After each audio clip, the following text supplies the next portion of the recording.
Okay, hello and welcome to episode 40 of the Freo Big Footy podcast.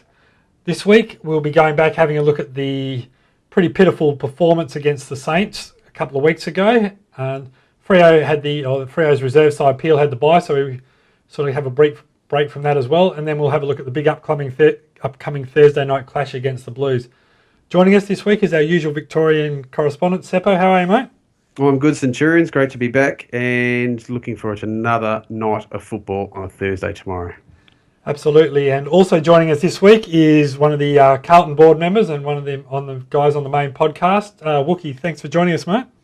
And welcome. My pleasure. Thanks for having me. All right. Obviously, Fremantle sort of went into the Saints game pretty warm favourites, but decided not to turn up, and it was pretty evident probably after 5 minutes.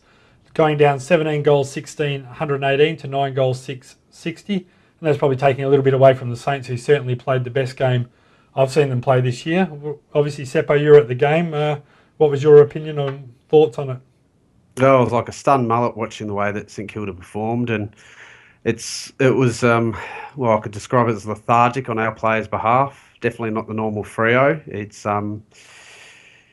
It was just interesting to watch how well St Kilda played, how quickly they moved. Certainly wasn't what I'm used to seeing, and I thought maybe there might have been just a first quarter fade out. I thought, we start slow, let them have their first quarter lead, but we just didn't switch on until it was too late. It was the last quarter. I think we managed to win or just peg the margin back a bit, but it was looking like a close to 100-point win to them, and I'm just sooner that game was over and move on. It was just one of those things that was like the loss that we need to have, and there wasn't too much taken into it, even through the media and after it. And Ross didn't seem too phased about it, but obviously grilled into the players and tell them, all it takes is a slight slip up, and look what a side can do. So I don't know if it's twofold for we dropped our guard and Saints really got up for it, but like you said, it was the best the Saints have played for a long time. So it was an interesting performance. One of those ones that will be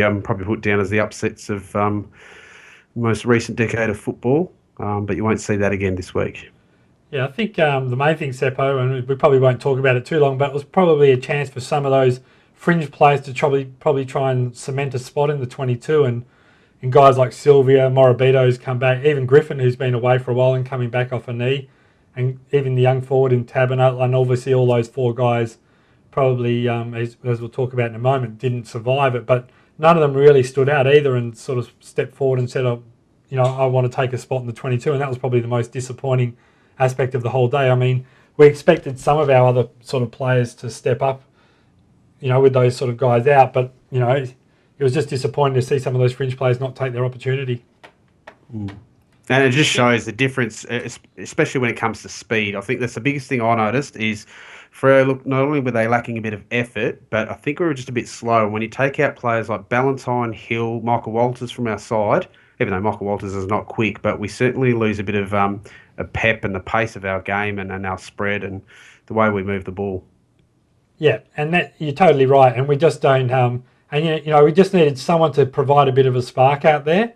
And unfortunately, a lot of our guys are sort of very good, they are very good players, but they don't have that ability, apart from those guys you mentioned, out there really just to give us a bit of a spark or just do. I mean, Fife obviously does at times and things like that, but that electric pace, Daniel Pearce could, if he, on the right day. But it was just one of those games where, as you said, the collective mindset was poor, and you just hopefully at the end of the year don't look back on that game and think, what if we don't manage to crack a top 4 spot? Do you think you guys tried to were a little bit complacent going up against the bottom side?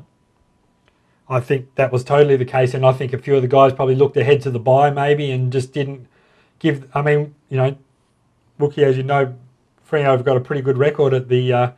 Etihad, with the exception of when we played the Saints, and you really didn't take into account a lot the last time when we rested 11 blokes. But to be honest with you, the 11 blokes game that we played that day was probably they probably tried a bit harder than the guys there.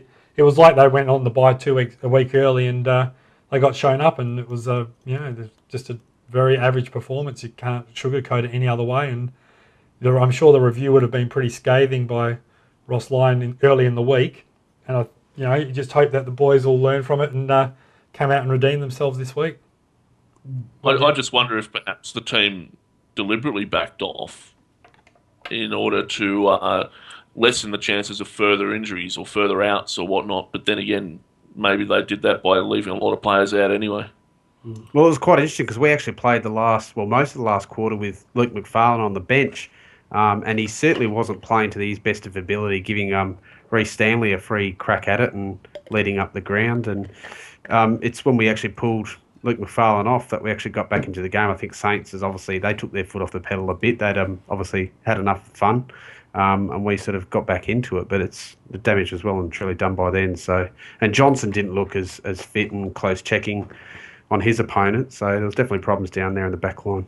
I think, and we'll talk about this in a minute, probably Wookie, but I think when teams do play three talls against Fremantle struggle when they have that, particularly when you guys got like Ibbotson and that out as well, because Fremantle love playing that sort of spare man in defence, and obviously Johnson does it. But if teams do have three dangerous forwards who are tall and they're all accountable, then they can stretch Fremantle, and obviously without Ibbotson in there to cover that, sort of go that third man up, or Mzungu running back, we were sort of exposed a bit at the back, and obviously that's something that Fremantle need to look at. I was a bit surprised, Seppo, as well, that they really decided to play McFarlane in this game.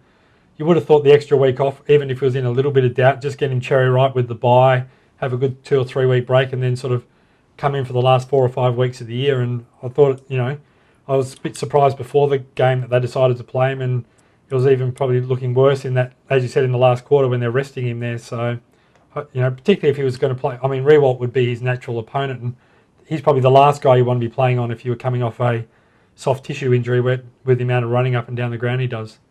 Yeah, it's true. All right, well, we'll move on from that game, and I think we'll... the only positive side for Fremantle is the reality is that we sort of play a lot of those top sides in the run home. We've got Geelong, Hawthorn and Port Adelaide, so in many ways our top 4 and top 2 aspirations are still in our own hands, but we just can't afford to be dropping any more games like that. Mm.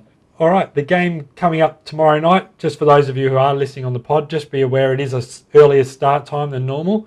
Normally Fremantle games at home are a 6:40 start, but tomorrow night it's a 6:10 start, so it'll be absolutely hell around the Subiaco Oval in the traffic. But 4 changes for Fremantle and 4 pretty good ins with Stephen Hill, Hayden Ballantyne, Aaron Sandilands and Ibbotson in. And as we mentioned a little bit earlier, Taberner, Griffin, Sylvia and Morabito are out.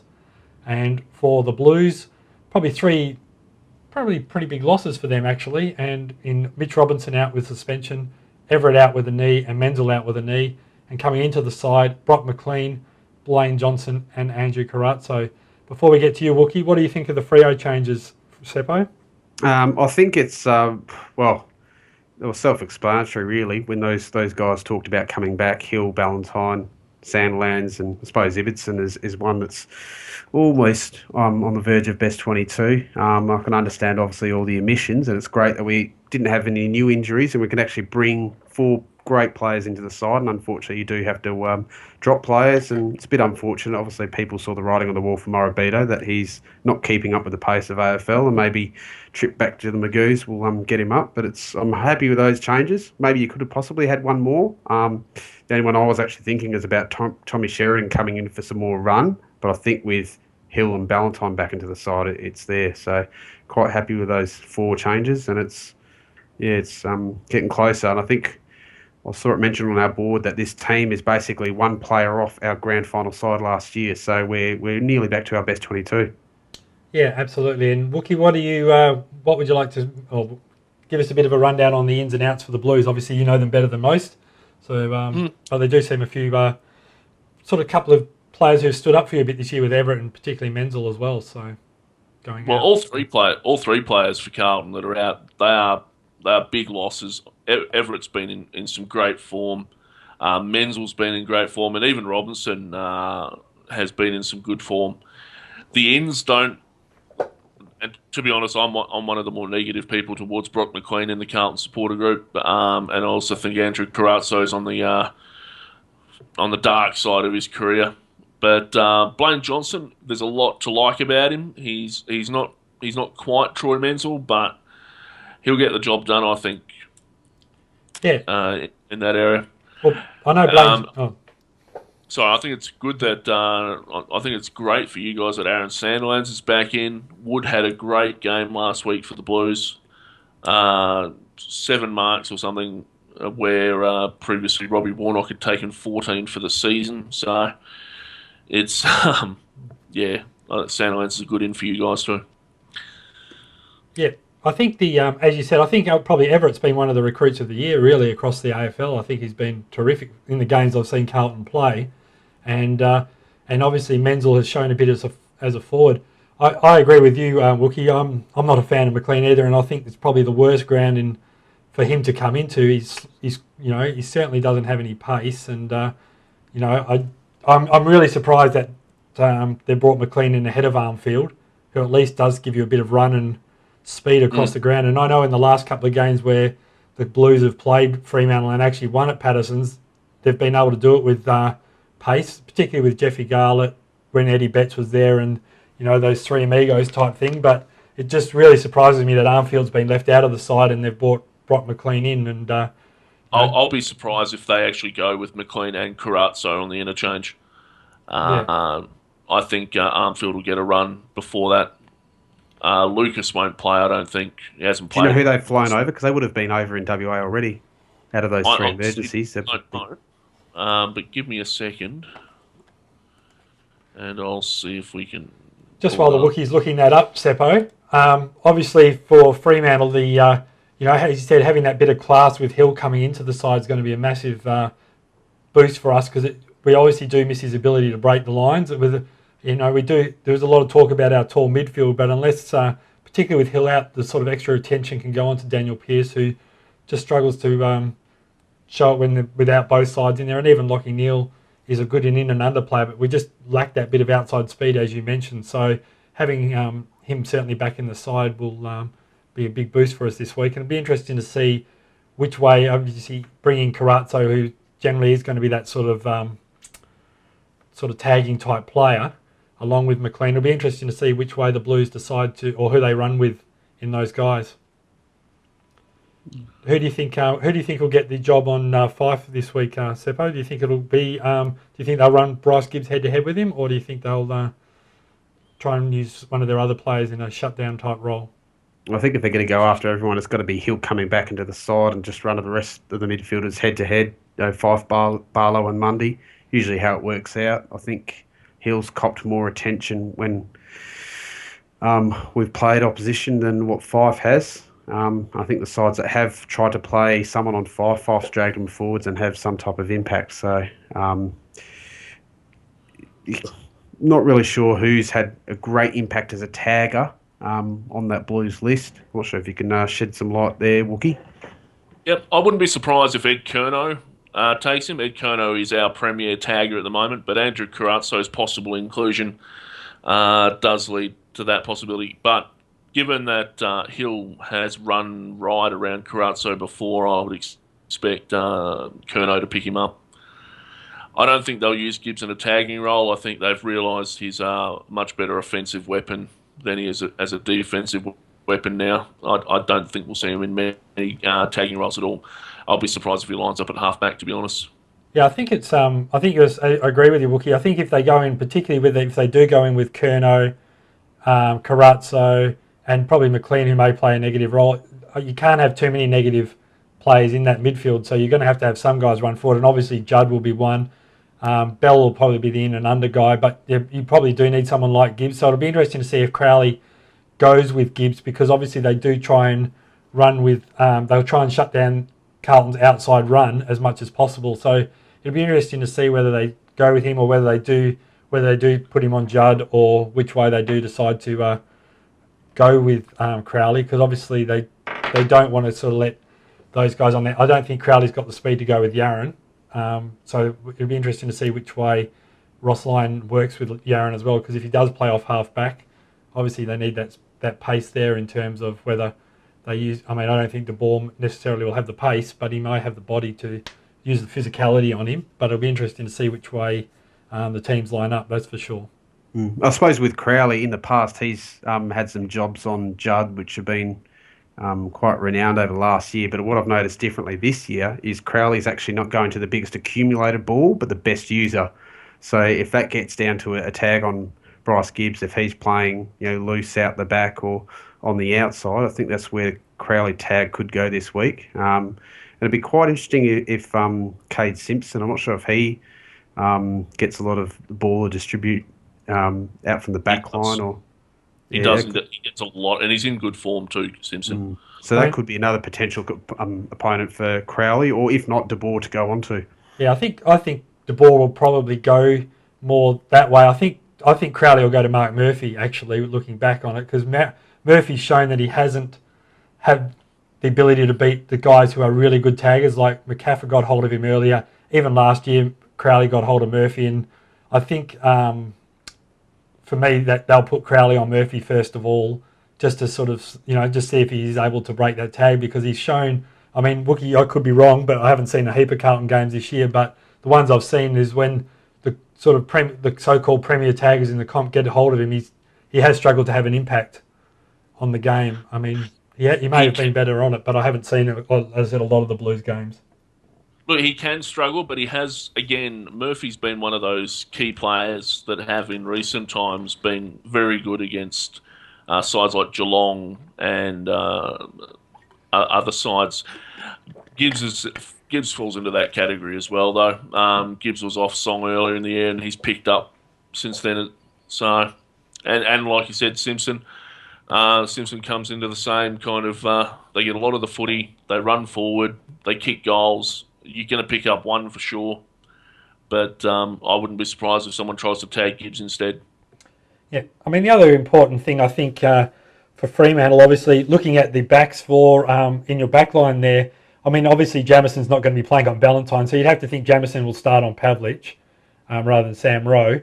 But it'll be looking at the back line there, I struggle to see, unless they use Ellard in that capacity, unless he's going to be the sub, I struggle to see who's going to play on... Ballantyne down there, Wookie, and even Seppo. I mean, obviously Simpson, they wouldn't want to have Simpson that far deep. I don't think Tui's got the speed, and he's probably a little bit bigger than that. Tui's quick, and I would suggest Tui would pick him up. You think Tui will go with him? At least to start with. Yeah. If he gets hold of him, who would be the next option, do you think they would look at? Or would they have to go Carazzo or someone like... Well, I think Doherty might get him. Otherwise, Doherty's played a little bit in defence. If Armfield plays, it could always fall to him. Ellard's more of a forward than when he's on than anything else. He plays more mid to forward than mid to back. So, yeah. I'd expect Tui to get first crack at him though. So, Wookie, I'll pose it to you now. Would you, if you had the ability on match committee, make a change to the side as Carlton's going in and pull McLean out and get Armfield and possibly one of Lucas or Watson out there as well? I would get Armfield out there. The rest I can live with. I'd take Armfield for McLean. Yeah. Carazzo has his uses. He is a good tagger. He can find the footy. He's not slow. He's not as slow as McLean.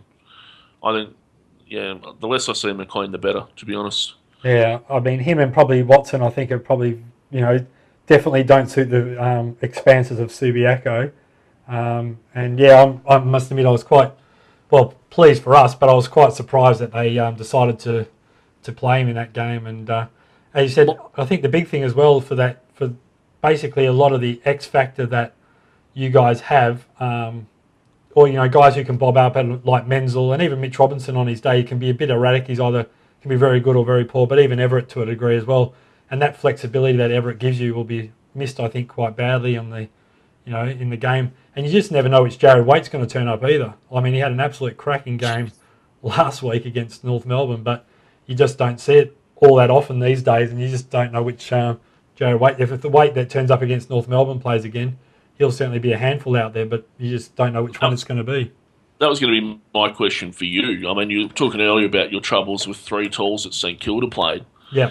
How are you guys going to go against Henderson, Waite, and Casbolt?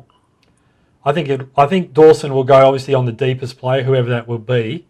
And you're right. I think it's going to be definitely an issue on how Ross Lyon adapted from the game last week, because the reality is if Henderson plays, I mean, the other thing as well is that if you're going to have Henderson, Casbolt and Waite out there, they're going to have to make them accountable the other way as well and try and run off them as much as possible. But if you play one man free against Fremantle and let Fremantle have the loose man back, you're just asking for trouble. So I think the reality is, I know they've got Casbolt on the bench, but they're going to have to play those three talls forward, or at least, and rotate through as much as possible. Who's going to be? Obviously, Cameron Wood's going to be the main ruckman for you. Who's the who plays the second ruck role? Casbolt. Casbolt will play that, you think? Yeah. Yeah. No, it has been for weeks. Yeah. Wood versus Sandilands is an interesting one, because Sandilands is known to go forward as well, and he has kicked goals against Carlton in the past.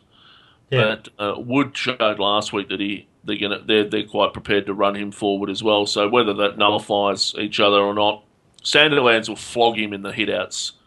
Make no mistake. But whether it's hitouts aren't the be all and end all that they used to be. So no, they're not. But it's as you said, it's to whether they get the, as you said, it's more the hitouts to advantage. And if Fremantle get enough of the ball forward, as you said, it will be a dangerous thing. But in the past, as I said, it's more been the Carlton's pace that's really caused that sort of pain for Fremantle. Yeah. And that's why Armfield will play. Yeah, I mean, I would be still stunned tomorrow night if the teams come in, and particularly I don't think for Fremantle, I don't think they're going to change unless there's a late, injury that we're not 100% aware of. But I'll be very stunned if Armfield on the expanses of Subiaco doesn't play. As you said, I agree with Lucas and Watson, but you just can't see any value for where McLean will be down there. So no, I can't see Lucas and Watson playing. They haven't played most of the year. Yeah, I don't see them getting runs now, unless they've completely thrown out. Unless we actually start. What's the phrase? Playing the kids. Yeah. Yeah. Not tanking, playing the kids. That's it. Just getting all the players ready for pre-season. If we've started doing that, then anything's possible. But hopefully we haven't. I don't support a team to have them, play the kids, as it were. I support a team to see them win. So, yeah. And as I told Seppo in the Mainboard podcast, I'm pretty convinced that you guys are in for the shellacking of a lifetime. And what about while we've got you on board, Wookie? What's been your opinion? Obviously, there was a big high-profile move in the off-season with free agency, in particular. I don't think at this stage of the year that either Fremantle or Carlton would be particularly super pleased with the free agents they've picked up. With Sylvia being dropped this week and hasn't really, stepped forward and shown what he's capable of, and probably I think most people agree Daisy Thomas hasn't probably lived up. I mean, he's been reasonable, but he certainly probably hasn't lived up to the price tag that he's taking out of the salary cap. But I think Daisy Thomas will come good for us next year.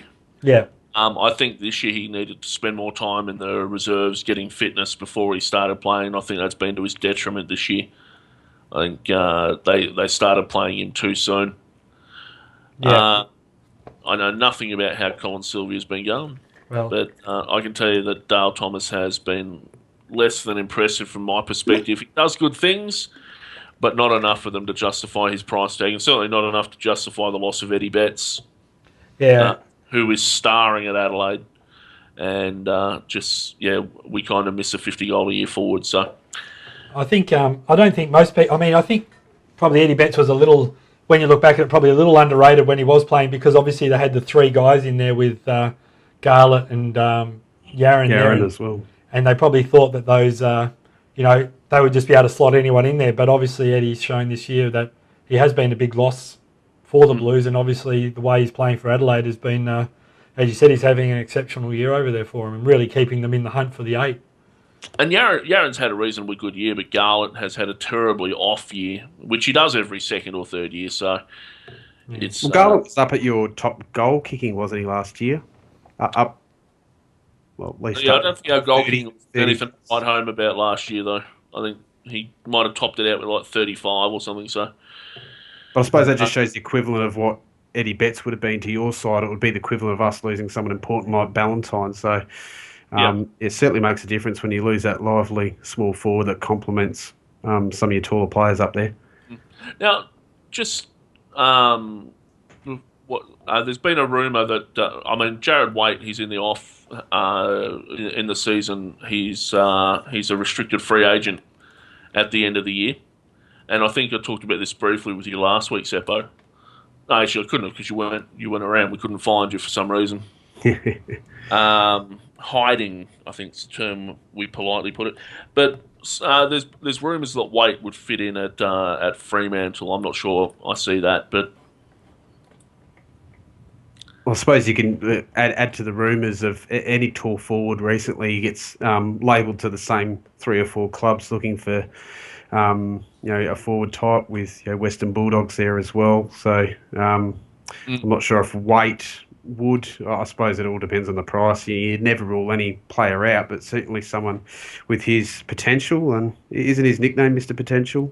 It pretty much has been. He could have been very much another Koutafidis if he'd applied himself. He's got an awesome leap, and he can be a very talented player when he wants to be. But at other times, he's just Matthew Richardson Mark II, really.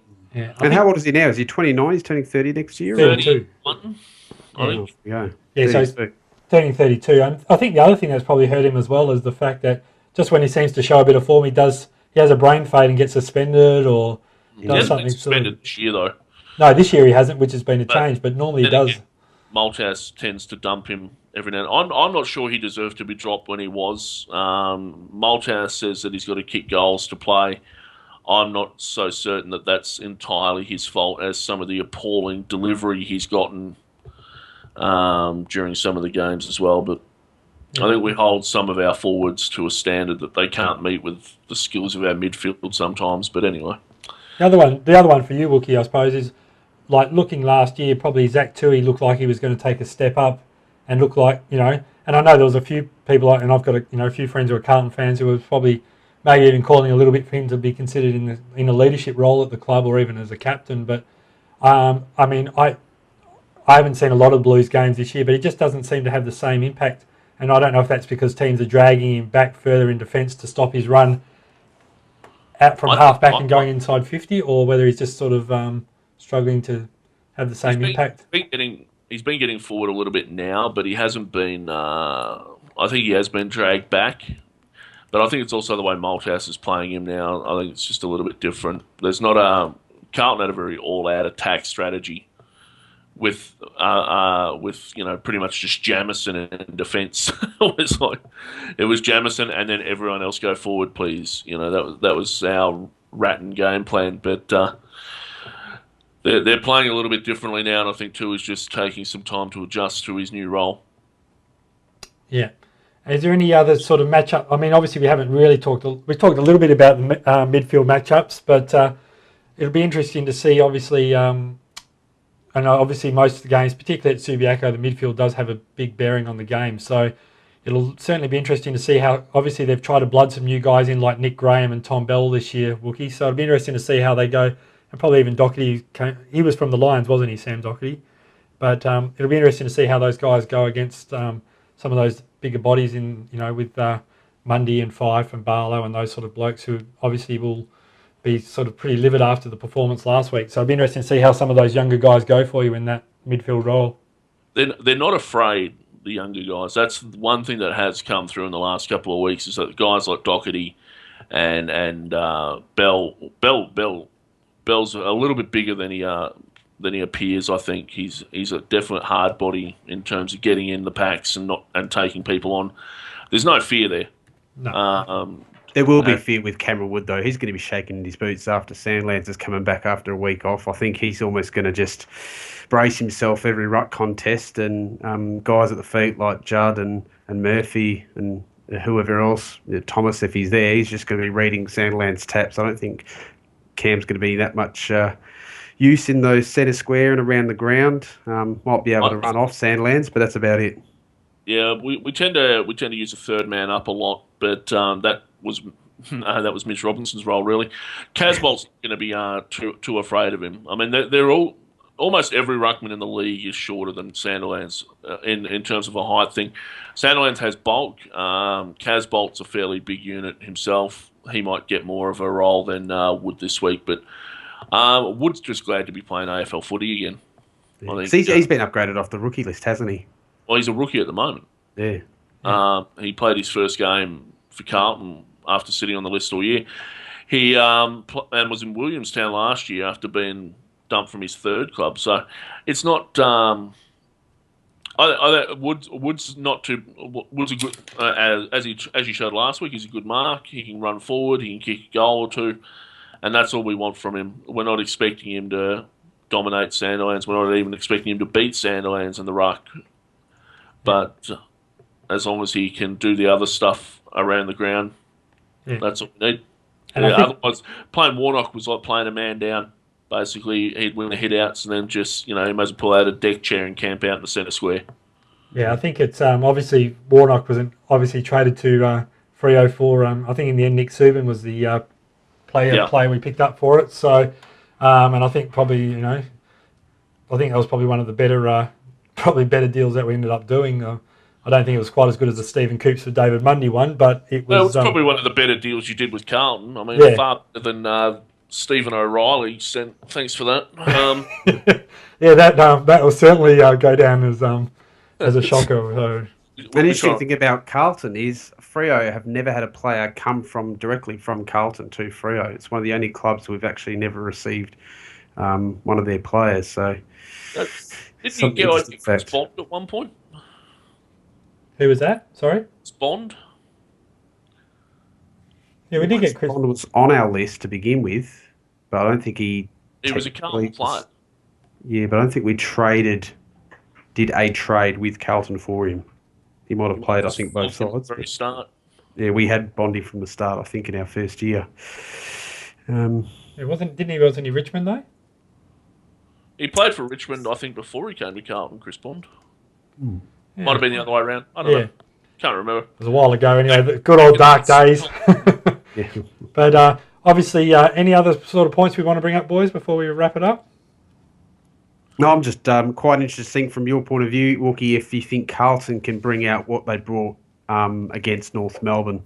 Certainly best footy Carlton's played for a while to get that result, but do you think they're capable of replicating any of that, minus those three players that are being dropped from the side? Well, I think they can. It's whether they will. Carlton have a similar problem to North Melbourne in that they lack consistency. So whatever Carlton side turns up this week, if you're going to make a case for them to win, as you rightly pointed out in the main board podcast, how are Carlton going to deal a blow to Fremantle? How's it going to be done? I think the game will be won. It's a cliche, but the game's going to be won or lost in the midfield. Whether Sandilands can get the ball to his players or whether our players can get the ball off Sandilands and get it to our forwards. Now, a lot of it's going to rest on whether Waite's on song, I think, or whether it's the old Waite that comes back. Our tall forwards are going to give us an advantage up forward. I think that's an advantage that can't be dismissed easily. Although the loss of Menzel is going to hurt in that area. Defensively, I don't think. I think it's much of a muchness. I think Jamison does reasonably well on Pavlich in the past, but yeah, it's going to come down to which Carlton team shows up on the day. Fremantle. You haven't really mounted a strong case. It's almost like a flip of a coin whether Waite rocks up or not. And that's about it. But that's been the problem with Carlton for the last, 5 years. You just don't know which team's going to show up on the day. You don't know which version of a certain player is going to turn up on a certain day. And unfortunately for us at the moment, that person is Waite. I think if McLean turns up, you don't know if he's going to, get 50 possessions in the midfield or if he's going to spend half the time chasing dust because he's slow as a wet week. You don't know if Chris Yaron's going to have attitude problems when he turns up or if he's going to, do scintillating runs through the midfield. You honestly don't know. Yeah. Whereas Fremantle, you fully expect to come back hard after a loss that they didn't want, that you don't want running into a final series. Honestly, you expect Fremantle to beat us. It won't be a flogging because Fremantle don't really do that. But it's if they can hold Carlton's forwards and they can keep Carlton's midfield down, then they're going to win this easily. I think that was an interesting point as well that you made, Wookie. I think that was probably what the biggest shock was more last week when you just don't, like Fremantle, generally week in, week out, you know what you're going to get from them. As you said, they're not going to blow teams away, but they very rarely put in a shocking performance. And it was a surprise. Yeah. And I think that's why I think they shocked themselves. I think that's the way the result went. They shocked themselves at how bad they were, and they couldn't do anything about it. And I think you expect them to respond to that this week. And if they don't respond to this week, then you've got to question their credentials as a top four side. But, in the meantime, it was a shock. And that's why we made such a big deal out of Seppo not appearing on the podcast last week. And because no one really expected that kind of beating from the team that is on the bottom of the ladder by a fair amount of percentage. So I think the reality is if we don't beat teams like Carlton, as you said, it's not just our top four credentials, but it's all probably it's bigger than that. You may as well not bother. I don't think we're going to be doing any damage in September. I mean, I think there's 5 teams in it. Some would argue 4, but we're certainly not going to be in the mix if we can't beat a team that's 13th or 12th or 13th on the ladder on our home patch, with probably pretty much most of our grand final side in there. And that's the reality. If we can't win this game, we're just not up to the mark, and I don't think we'll be doing any damage come September. If we don't see a sort of response from the previous game and with the ins that we have, I mean, I think they're probably arguably 3 of our most important players coming into the side, and I would argue probably 1 or 2 of Carlton's better players are out. So realistically, the fact of the matter is if we can't win this game, we're not going to be doing any damage come September. Yeah, no, this is certainly one of those games you can't afford to drop. Yeah. But I think we said last week. So it's I think you will, and I think I'm severely hoping that Carlton turn up the way they did last week, and not some other version that I hate very much. Well, it's interesting having a look at the forecast tomorrow in Perth. You've got isolated showers in the morning, and I think it's going to clear up a bit in the afternoon to be about 16, 18 degrees, I think, by the time the game starts. So it's going to be good conditions, not the terrible weather that Perth's had over the last couple of weeks, but hopefully Freo can make the most of it. Home fortress, pretty strong side in there, and I'll be tipping Freo for a nice, comfortable 32-point win. Yeah. I think the other thing you got to consider as well, that probably in the last 3 games that Carlton have had to travel, their performances on the road have been pretty average. Losing by 70 to Sydney is definitely not a bad. I mean, most teams are going to get a little bit of a spanking up there, but losing to GWS at Spotless certainly wasn't one that you would put on there, and then losing to Brisbane as well at the Gabba. So they haven't travelled that well either in their last 3 outings outside Victoria. So you'd hopefully hope, for their sake that they'll put on a, not for our sake, but for their sake to put on a bit better performance on the road than what they have in the last 3 games for the guys supporting them. Yeah. No, I think we've turned the corner, and we're going to win the next 5 in a row and make 8th spot. And amongst other dreams I have. Well, you'd hopefully, for your sake, that you do, because you've got 3 games on. You've got a lot of Friday night games coming up, so everyone else is going to be bored as batshit if they they're not there. Honestly, I think we're done. We're almost done for the year. Yeah. But I think the way we're playing at the moment, we haven't thrown in the towel yet. So, like you said, you've still got the chance to shape the 8. That's right. We're shaping the 8. That's what we're doing. Yeah, and I think there has been a few positives for you. I think definitely like the form of. I mean, Casbolt seems to be kicking the ball a little bit better this year as well, and he's certainly got a great pair of hands on him. So, he's certainly shown a little bit. What do you reckon? Go Wookie. So it's all going to depend on what team shows up tomorrow. Yeah, and Well, that's it. All right, what's your tip on the game, Wookie, and the margin? What do you think? Blues by 60 points. Blues by 60. Oh, well, at least you'll get a good price at the TAB on that. So you should cover the rest of the end of the season footy trip if you. I think.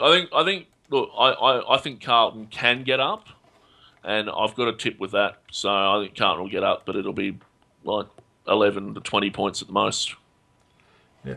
well, Carlton over 39.5 are paying $34 on their own. So you certainly would cover a pretty good footy trip if you with a lazy 50 on them at that price. And You guys only beat us by 36 points last time we played. yeah, and playing on the I think even the line. What's the line bet? I don't think it's that high. And Carlton actually beat Fremantle last time we played at Patterson's. I think you've beaten us the last 2 times we've played here, actually, in 2011 as well. 2012 and 2011. Yeah, and we beat you last year at Etihad, so a bit of a... We play you once a year, so yeah. it's... Well, that's it. And Fremantle are paying $1, but it's interesting that Fremantle are paying 33.5 points on the in the line. So, as you said, I think that'll be, as you said, Seppo, what you picked, I think that'll be about the margin. I certainly don't think it'll be a blowout, but I think, it'll probably be in that, 4 to 5 goal range. So I think it's about 26 points. So in that and that'll be about the final margin. I think Fremantle will just be coming out looking to put on much better performance and sort of try and get themselves back in that hunt for the sort of top 4 and top 2 position. All right, thanks very much for joining us this week, Wookie. It's been great to have one of the opposition podcasters on board, and for those other listeners, if you haven't had a chance to listen, definitely head over to the main podcast and have a listen to Wookie and Seppo and a few of the other guys talking about the not just their game, but the AFL and all games at once. Yeah, let's face it, the main board podcast is just us giving each other grief over our team losing. Which is why I think Seppo went into hiding last week. That's Seppo's week last week. Thanks for having me on, guys. Yeah, excellent. Thanks, Seppo, again for joining us, mate. Anything you want to plug for the Big Footy Board or upcoming games in Melbourne before we finish up? No, I'm just looking forward to 2 weeks' time getting down to Geelong. So hit me up on the board if you want to meet up beforehand or after them, because it's going to be a big road trip down to Geelong for round 20. So I'm looking forward to that. And it'd be great to sit down in front of the TV and watch Freo play on Thursday night. Yeah, absolutely. And let's hope we sort of let's not look a week ahead, but I think that'll be it'll definitely be a cracking game down there in Geelong, especially after that final last year. But before we get to that, we've certainly got the job to do tomorrow night and keep our top 4 hopes alive, and it'll certainly be a long weekend if the boys don't come home with the chocolates. But thanks again for joining us, boys, and that's it for this week, and we'll catch you again next week. Bye for now.